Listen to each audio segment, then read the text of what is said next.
Well, welcome to the show. Hi, I'm Randy Jeffers, and we are live from the entertainment capital of the world, Las Vegas, Nevada. Well, you are in for a treat today. We have a really special guest, an old friend of mine for more decades than we probably want to talk about. But Charles Nearin, welcome to the show. Great to have you. Hello. Good afternoon. Well, like I mentioned, we've known each other for a long, long time. And just for those that don't know you, tell us a little bit about yourself. Catch us up. Tell us what you're doing and a little bit about your background, if you would. Well, my name is Charles Nearin. I came to this country since the mid-70s via Australia. I was born and raised in Cambodia. And I live in Portland, Oregon since 75 until now. And I've known Randy since I think the late 70s, right? I think so. Yeah. With one of the I think we weren't going to talk about that part, right? Okay. Anyway, so and you've still been, my true friends, my mentor. So I've been involved with the different business ventures over the years. Doing a lot of things with international business connections, especially in Southeast Asia areas. So, and a little bit about my family background is that I came here, again, via Australia when Cambodia fell to the communists in April of 75. So, and my father was in the foreign service at that time. So my dad applied for political asylum to come to the United States. And so we were very fortunate that we got accepted by the former Secretary of State, and we came to the United States, settled down in Portland, Oregon, and the rest is history. Well, Charles, tell us a little bit. You have deep roots that go back, especially in politics. I know your grandfather was, I believe he was Prime Minister of Cambodia, right? Yes, that's correct. And tell us a little bit about that. Well, he was two-time Prime Ministers in the late 50s, twice. His name is Simvar, Simvar. You can Google search his name. And he was appointed as Prime Minister in 1957 and 58 by the former King of Cambodia. And he held other different positions, the Minister of Defense. He was also a political party, one of the political party group. He had his own publishing his own newspapers. So he involved with many high positions level in the government, and he dedicated his whole life, for his country. One of the true honest politicians that you can find. So I'm feel very proud and blessed and to be, the family legacy. Yeah, and later on, he became ambassador to Japan in the 70s. He was also one time a presidential candidate when Cambodia formed a new republic government in the 70s. He was one of the presidential candidates. And my father, James Nearin, followed his footsteps and became a diplomat in the 60s. And then his last assignment was to Australia, and that was in the early mid-75. February. Then, when we got news of when Cambodia fell to the communists, so we were stranded in Australia. Wow. But my father recognized his relationship with the United States, and he doesn't want to break up diplomatic relationship. And he became a very controversial figure at that time because he refused to recognize the new communist government. So my father was the only one in the whole country, in Australia to still recognize the United States, and for that, United States government at that time under, I think, the Ford administration accepted my father and his Secretary of State, I think it was Dr. Henry Kissinger, granted my father political asylum. So we came into this country, and we were very grateful for the United States government has accepted us and been the oldest child in the family. I want to continue for my family and my father's legacy. If things were different, but in my own way, I do it in different ways in terms of the global business connections and the goodwill ambassador in my own way. So now, Charles, how old were you when you first came to the U.S.? Well, I was about close to 16 years old, actually. Yeah. yeah, so it was old enough to witness the war and witness the whole, odyssey. Yeah. So you have fond memories then of your grandfather. You were old enough to spend time with him and kind of get to know some of the stories. Yeah, the last time my whole family saw him was in early 75. He came to visit all children and family for the last time before he went back to France, and he retired there. So that was my last memory. And he's still a very proud, prominent, dedicated man, Yeah. and with a high moral integrity. So that was my last memory of him. And I have pictures, matter of fact, I will put you someday, and the whole family album. Now, what years? How old were you when you lived in Cambodia? From what ages? Well, I left Cambodia, I think, when I was, 10 years old. 10. At Okay. that time, my father he was still a diplomat and attaché, and he was sent to Burma. At that time, it's called Burma, now it's called Myanmar, right? Yes. Okay, and so the whole family followed him, to job positions in Burma. So I was educated in a British school. Oh. So then we came back to Cambodia in 74 and stayed till about 75. And then we left, and then my father got assigned to Australia. Canberra, I think that was the city. Canberra. So that was, so I lived about 10 years in Cambodia, and then the rest was, outside of Cambodia.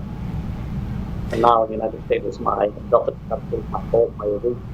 Well, Cambodia has had just a very interesting past, I guess is the best way to say it. Some incredibly highs and some of the worst lows in the history of countries, I guess. Some really terrible things have happened there. And any thoughts on some of those things? How do you feel as a Cambodian American when you think about those things? Well, my heart always in Cambodia for the people over there. I went back to Cambodia in 2011 for the first time, and one of the reasons I went there was to pay respect to my father who passed away. I mean, his dream hope was to die in his country, so I went to pay my respect, took my mother along with me, and seeing the country, how much it has changed. How the people, how the whole country, and that was my last trip to Cambodia was 2011. And I'm very proud of, especially the people have that changed, the character of the people, very down to earth, very gentle. And the world has really, except Cambodia, is open up to the world right now. Yeah. Besides the politics, but just for the people itself, I think it's just come around tremendously. And I'm looking forward to go back to visit Cambodia again before the end of this year, and also trying to go to Vietnam with my other visitors again.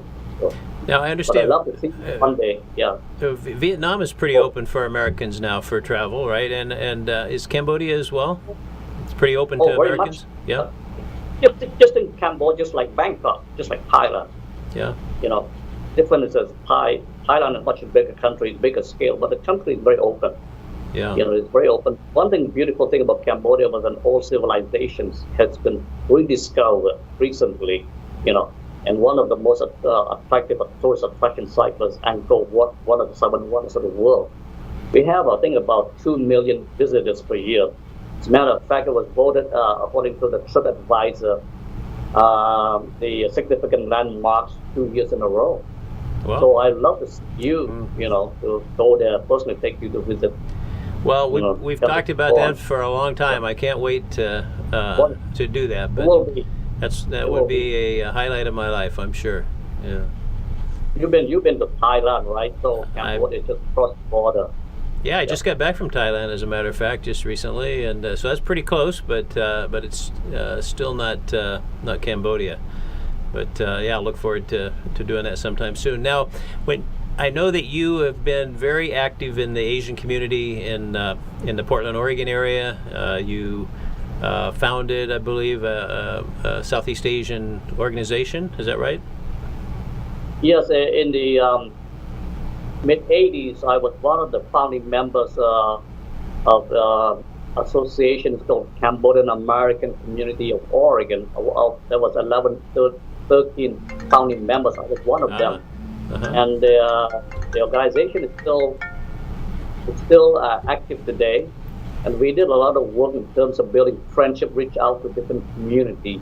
Yeah. And I want to say, the former governor of Oregon, Ted Gowski, Huh? signed declarations. I think late December, is officially Cambodian American, recognized, I would say, officially in the state of Oregon. Wow. So they were very proud. Yeah. So I left it a long time ago and let the younger generation take over the mantle. Mm. So I was voted temporary as the first president, but didn't accept the position. I also involved with different in the Southeast Asian communities with working for the public health service, helping refugees at that time to settle, especially Cambodian Vietnamese. By the way, I speak Vietnamese as well. Oh, wow. Besides native Uh-huh. Cambodians and some Spanish, of course. So I was always involved with the immigrants and refugees community.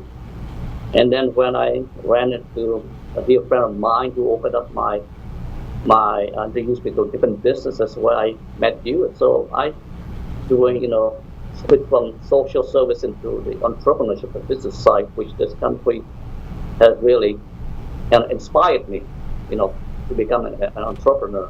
So things evolve one way or another, but I still want to use my um, international business connections to expand, the business side Sure. especially the global market.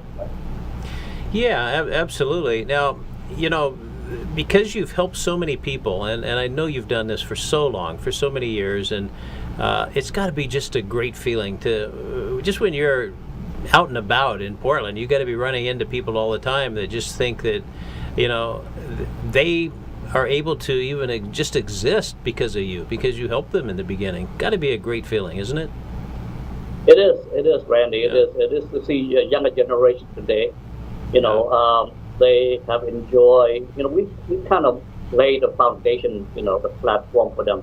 And so today we see many Southeast Asian kids become very successful in both public and private.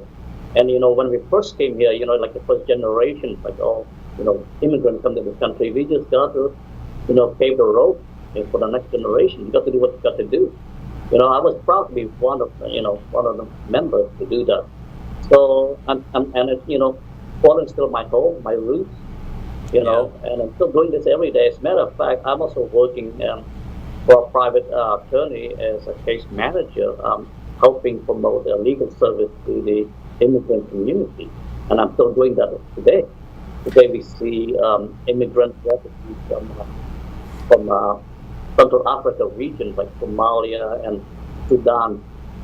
So they came to us, and so I kind of helping them facilitate them that if there's a legal issue, this is a Uh-huh. country of law, and we can help you. So I'm still doing that. I So know. I know. Back in the 70s, there was a period of time where there were just massive amounts of refugees that came to Oregon, as well as other parts in the U.S. But how many refugees do you think per year come into the Portland area currently? oh gosh, my guess Is is this over 100,000. I guess. I wow? live in the South Portland areas where you see a lot of concentrations of refugees from Myanmar right now. Wow. Some of them Nepal, Somali, Sudanese, and so they're still coming in. So and now I think some of them from the Middle East, also like Syria, for example. But so in Poland, because of and one of the things of Poland that attracts a lot of refugees because we got one of the non-profit NGO organizations very well known in the States, and one of the model, I think it's called International Refugee Center of Oregon, is IRCO. One of the most successful NGO agencies that was set up to resettle refugees from around the world.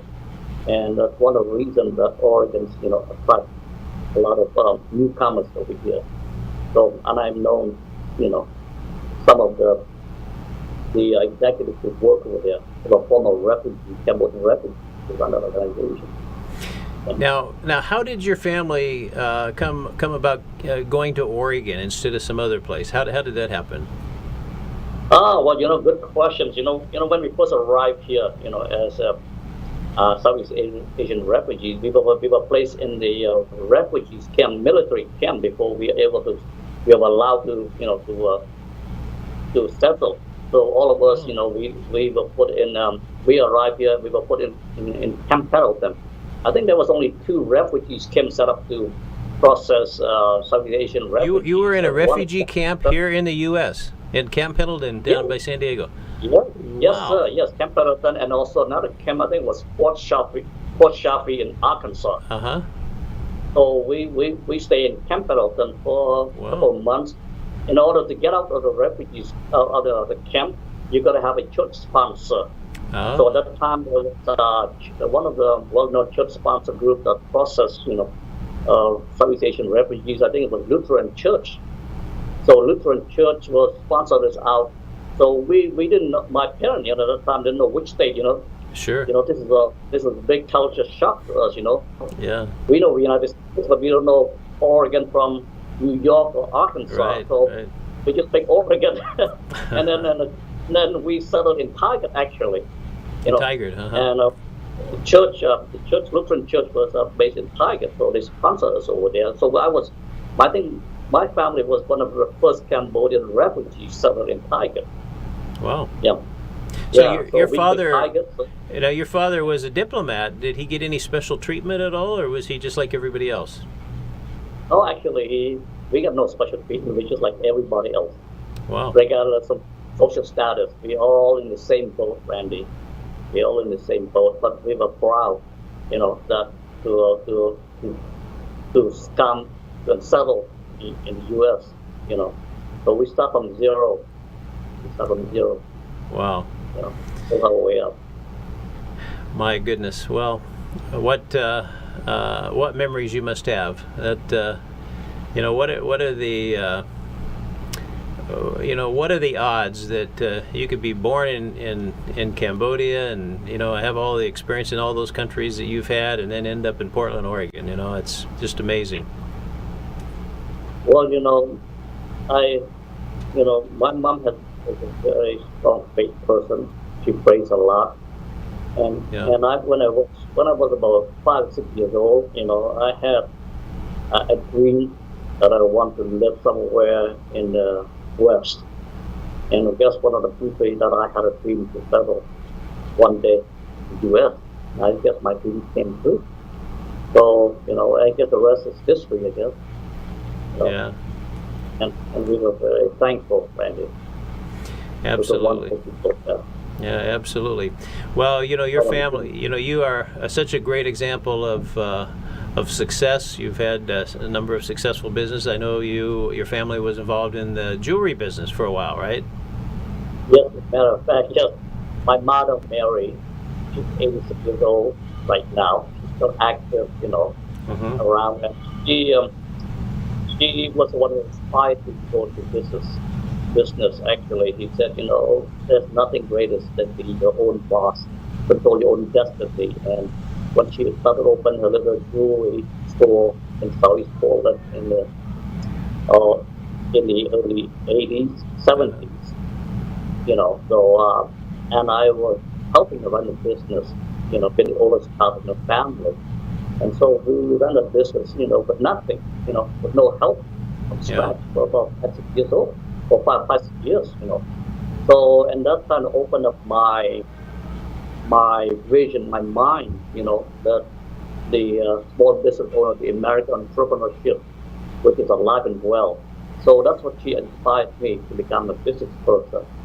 But I also inspired by my dad,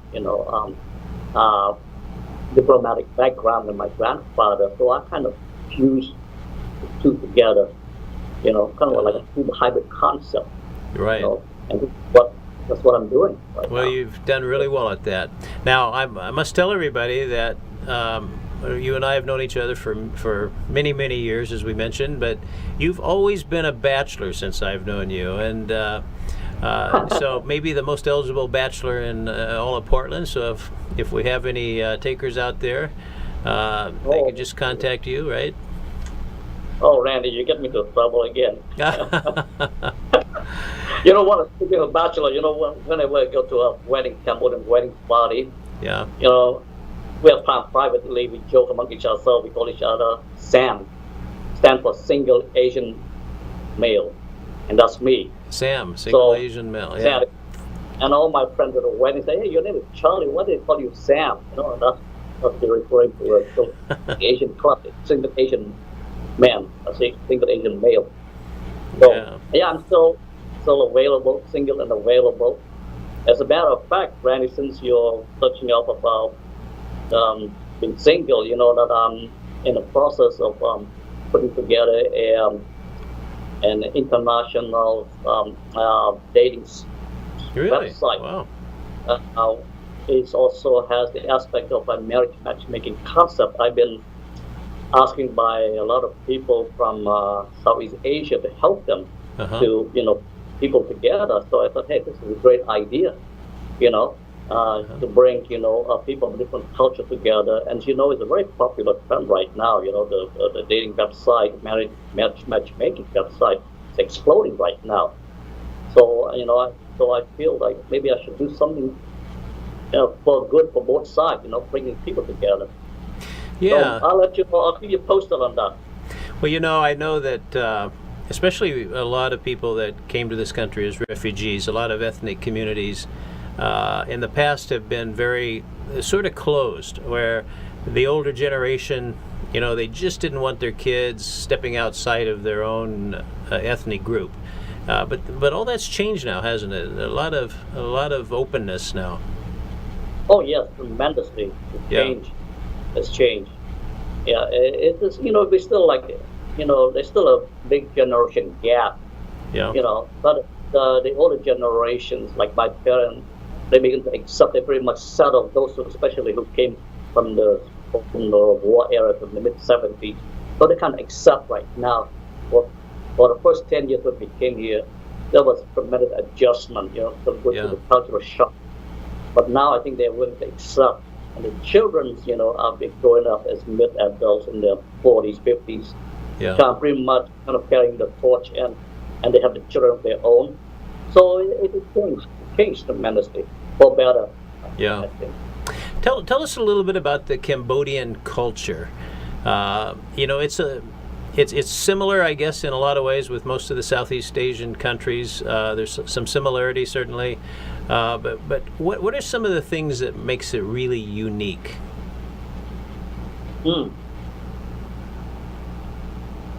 Well, those who have never traveled to Cambodia or come interact with many Cambodians, Cambodian people in itself has settled in that region for thousands and thousands of years. We have our own writing, our own culture. So the civilization of the country has evolved, been stable for so long that it evolved and it developed into a refined culture comparable to the Incas and Mayas, to the Middle East. So, they evolved in science, technology, astronomy, architecture, literature. So Cambodia is very unique, civilization itself, and it was one time an empire extended all the way up to China. Yeah. So I don't want to get into much into politics with it, but I think today, people discovered Cambodia was a hidden gem, that people amazed. The country so tiny, but it was not a tiny country. It was one time a very proud, mighty empire, and then the decline of the civilization, the empire shrunk. But the things that make Cambodia unique is the culture, the dignity, and the cultural history that it's been still intact. People say that Cambodia is like Thailand or Vietnam, but it's basically very different. It has influenced a lot throughout Southeast Asia. And there's many American archaeologists and tourists visit Cambodia to discover how different it is from other neighboring countries in terms of, I guess a lot of that has to do with the influence of other countries that have come in and taken Cambodia captive, moved in, and tried to rule the country. Tell us about some of that history, the part that you might remember. Well, was France a big? France was had a big impact on Cambodia, right? Yeah, it was France who discovered, Cambodia through the French explorer. So, and in the late 18th century, prior to that, I don't think it was the Portuguese, but it was the French who discovered Cambodia, especially by the Jesuit priest. Their mission was to explore the part of the world, and so they discovered the temple ruins. And French didn't realize that Cambodia has its own civilization, and the French couldn't believe it. Wow. But since then, Cambodia became a French colony, and we were so much influenced by French colonial, let's say, master. I hate to use that word today, but they have changed Cambodia into bring up to the West. So my grandfather was a French educated. He was a prolific French writer. When he became a prime minister. So French was father, and so was my father. As a matter of fact, I also studied French when I was younger in Cambodia. But my father decided, said, one day we're going to stay settled in a foreign country, maybe United States or Europe. So he taught me English, and so I'm glad that my dad kind of inspired me and steered me in that direction. So anyway, a little bit about Cambodian history. Yeah, now, Charles, let's talk about the food. A lot of people here in the U.S., they certainly know about Chinese food. They know about Thai food. And I think once you have Thai food, you probably don't want to have Chinese food, the American kind of Chinese food, right? But and then a lot of people know about Vietnamese. You have all the places that have the wonderful soup dishes. But what kind of food? How does Cambodian food differ? You don't see a lot of Cambodian restaurants around. So especially in Oregon, I think maybe in California and Long Beach, especially Long Beach has the largest Cambodian enclave. I think it's over 100,000 families, and and then the second largest concentration of Cambodian immigrants and refugees is in Lowell, Massachusetts. So Cambodian food is considered very unique in its own ways in terms of what we use a lot of galanga. And one of the ingredients in the cooking.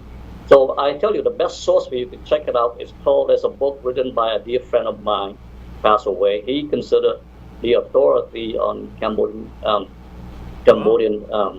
cuisines, and he was also a well-known chef. I think you met him a long time ago. His name is Van Touche, Vantouch, and he wrote an authoritative book on Cambodian cuisines and culture, and it's called Angkor Culinaire, Angkor Culinaire. I think so you can Google search that, right? And he outlines some of the true Cambodian cuisines. I wish I have a copy sent it to you, but I think it's still available online. So I would recommend your guests to check it out. I wish I have a specific information or links. So that'll answer all the questions. I don't want to.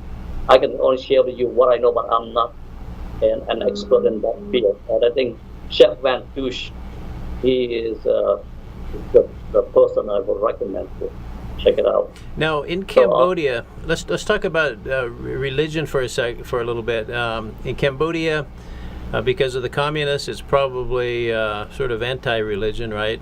Officially, I guess. But what traditionally has been the religion there? Well, Cambodia in the early centuries, it was practiced Hinduism, Hmm. and later on it switched to Buddhism. Theravada Buddhism, there's two branches of Buddhism, Brahman and Theravada, and that was later on in the I don't want to say which centuries, but in the from the 4th century on, Cambodia switched to Buddhism. So it's still a primary Buddhist country, 95% Buddhism. So you see a lot of Buddhist temples like you would in Thailand? Yes, yes, A lot yes. of Buddhist A lot of monks? Buddhist Uh-huh. temples like that, yes, yes. Okay. And today, I think you see the other different religious groups, especially the Mormon group. A lot of Mormons actually Yeah. is going to Cambodia and preachings over there, the missionary. So they open some churches over there, temples over there, and they see also some of the Islamic groups also. Because the country is open right now, it's open widely to the rest of the world. So, but still predominantly, Buddhist. Yeah. Buddhism. Now I know in Portland you have there's a Buddhist temple there that is I guess for not just the Cambodian but the Laotian community as well. Is that right?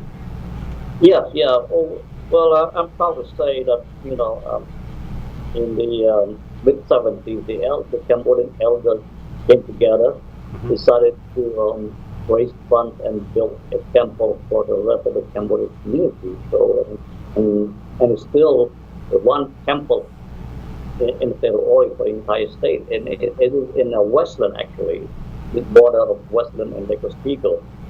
So it was the largest Buddhist temple in Oregon, and every year we have New Year celebrations, Buddhist religious day celebrations. So we all Cambodians from all over the state come together to one temple, and the Laotians, a community, since Laotians are Buddhists, like Thai and Burmese, they all come. They're welcome to go to the temple. So they have their own temple, but Cambodia still retains the largest. So only one temple in the state of Oregon. Wow. And when you're in Portland and New Year's time in April, you're welcome. I remember bring visiting that with you family. once. We went Yeah. there and visited. Yeah. You remember that? Yes. I remember it many years ago. So let's switch gears for a second. Let's talk about Charles Nearin for a little bit. What do you think Charles Nearin's life is going to look like in 4, 5, 6, 7 years? Well, I think I'll probably be doing much more of the same Yeah. in a bigger scale. In terms of, especially in terms of my international business connection, entrepreneurship, promoting my new business venture. So, Well, that says a lot about you. It says to me that you must like what you've been doing, and it really kind of boils down to helping people. It's what a blessing that is when you get to help people all the time, right? it is, Randy. It is. You just open yourself to the world, and you'll be amazed to see all the great people in this world. We are so different. Sometimes politics that divided us, But, Yeah. but 2005, we are pretty much loving to connect each other. And it's wonderful to see the world, especially when you travel to different parts of the world. Yeah. You see how we are so much alike. It's just that it's a wonderful time because of technology to bring people together. And I'm looking forward. I'm excited, Randy. The next 5 years, the best is yet to come. Let's just say that. That's right. Well, I can imagine. Now, you told us a little bit about your family, but you are one of how many siblings? I know you have a sister. Yes, I have 3 sisters and 1 younger brother. Both of them live in California. Both of my sisters live in California, and my younger sister still live in Poland, and my younger still live in Poland. And his name is Jack, and he's living with my mother, taking care of her. I live separately on my own right now. And traditionally, when you're still not married, you still live with your family, And in this country, kind of look at you. What do you think? You're over 18 years old. Why should you live with your mom? But it's very, acceptable, to live with your parents until, you're old enough to move out or get settled down and still live with your family. But I decided to move out on my own so I can explore more Now my younger brother Jack is, carrying on the responsibility of taking care of her. So a kind of nice break for me. Now you're the So oldest. You're the oldest child, right? yes, I'm the Yeah. oldest child in the family. So that would traditionally be your responsibility. Yeah, traditionally, the oldest child is like a third parent. Yeah. You got to start a personal sacrifice, and set an example for them. So I'm proud of it, my part. And I still do, Randy. Of course. I still do, you know. That's an interesting comment you made about a third parent. I hadn't thought about that, but yeah, it is sort of like that, isn't it? Yeah, I wish, more people today, take on that, because it makes you a much better person, Yes. and you discover that the leadership, the parenting aspect of it, Uh-huh. the guiding compass, to your sibling, Yeah. so Well, things change. Charles, what a thrill it is to talk to you. You've had such a rich and varied and wonderful life. Looking back, if you could pick one thing that maybe was the most exciting thing that you can remember, what would that one thing be? Oh gosh, it's great. I wish I could just write down, you know, to be travel with my dad again to see the world. Been doing carrying out these diplomatic missions. Yeah. That's what my dad calling. It wasn't for the war, I probably in Cambodia and will become an ambassador and representing the country, to the world. That's one thing that I wish I could go back and do that right now. Well, Thanks for asking. Well, you've heard of that term bucket list that a lot of people talk about, that things they want to accomplish that they haven't had a chance to. What are some of the things on your bucket list? Well, one of my bucket list right now is that I'm writing a memoir paid tribute to my father, as a last diplomat standing in Australia, April 75. So I'm writing privately a memoir tribute, and maybe a kind of self-publishing. One day I will share with you and your audience. Oh, very good. Well, you mentioned your father a couple times, and the father-son relationship is, in most relationships like that are complicated, to say the least. And what does your father mean to you when you look back at the memories you've had with him, and all the things that he did even before Charles was born? What does that mean to you? Well, my fond memory of my dad, he is very kind, very gentle. He gives more of himself than anybody else. And he always tells me, son, study a lot, reads a lot. And because of him, I became an act leader. So I still see his smile every day, and see his smile every day. And friends those who know my dad, and you met my dad. Yes, I remember him. He's a soft-spoken, but he's deep down inside very down-to-earth, very sincere, and we just want to make people happy. Yeah. Same with my mom, Nearin, and he also do a lot of charity work. Like my mom all her life was charity for people, and she inspired me to do the same thing. Yeah. To give more.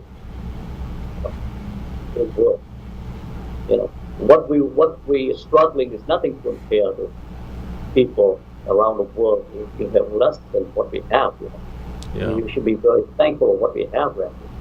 What you're doing, to you or the youth don't know you have to do the same thing with your friends, your family, and I'm very, very proud that you have done very great things. That's why you and I still connecting this, we have this thing in common, connecting with people and open to the rest of the world. So and continue doing that. You know, gratitude and kindness, as you said, I think they're two of the greatest virtues anyone could have. You know, when you're kind and you're so thankful for everything that you're blessed with in your life, you know, it's hard to beat that, you know, and I think you're the embodiment of that. You have always been grateful, and you've always been kind, and just a special person. Let me ask you this, you know, Cambodia, of course, is in your roots for generations, and, you know, it's a special place in your heart, I'm sure, although you've lived most of your life in the United States and are sort of cemented here into this culture. But do you ever feel like you'd like to go back and maybe live in Cambodia? Yeah, Yeah. you know, Cambodia has changed so much in the last 10 years right now. You know, I would love to go back and stay there one day, you know, but at the same time, a little bit cautious to see how politically the country is, how stable it is. Yeah. You know, but so far right now, you know, it's still very peaceful, just like Thailand. You know, you can, a lot of expats go there, live there, but I would love to go and settle, you know, one day. You know, see, I still keep my home, you know, my roots in the United States, so I kind of be the best of both worlds, you know, the Yeah. old and the new, and the both culture, East and the West culture, and that's embodied because who I am, makes me who I am, what I am right now, the best of both culture, East and Western culture. So it would be Yeah. safe enough, you think, if you were to go live there? Yes, yeah, Yeah, no problem. yeah. As long as you don't, you know, like politics, Yeah. even though I come from a political family background, but I understand the politics is just, you know, just make peace and don't go rock the boat. You know, you'll be Yeah. okay. You know? Yeah.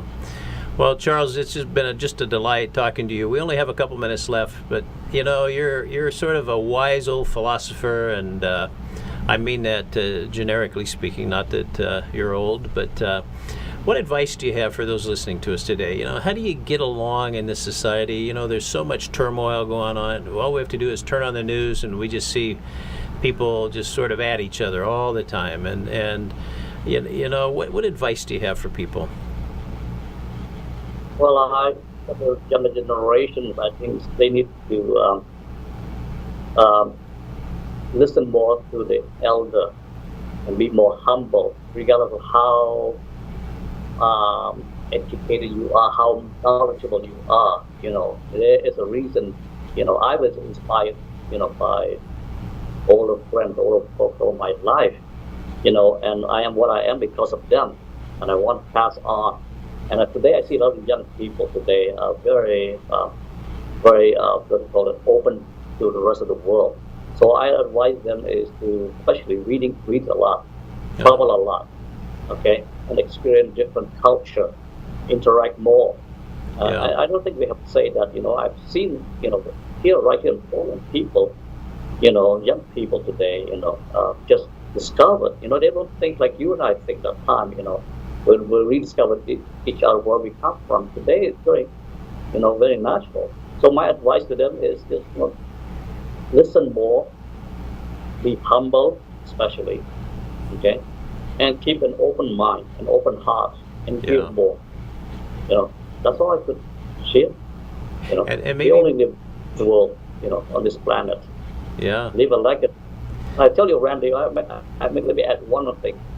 You have also inspired me a lot. I remember one of the books that you gave me, a little red book. It's called Rhino, Rhinoceros Success, yeah. right? I still have that book. And you have inspired me, one of my true friends and leaders. Oh, that's great. Well, that's a great book. And Charles, we're out of time. We could talk for hours, and I'm sure when I see you again, we'll do that. But thank you so much for being here. And I'm just going to add two things about what you just said about what people should do, because maybe they should have some of your qualities, and that's kindness and gratefulness, because those are the secrets to a wonderful, blessed life, I think. And you just you know, when I think about you, I just think that you know, you're the guy that has those qualities, and I think it's made all that difference in your life. So thanks for being with us, and we'll look forward to seeing you sometime really soon.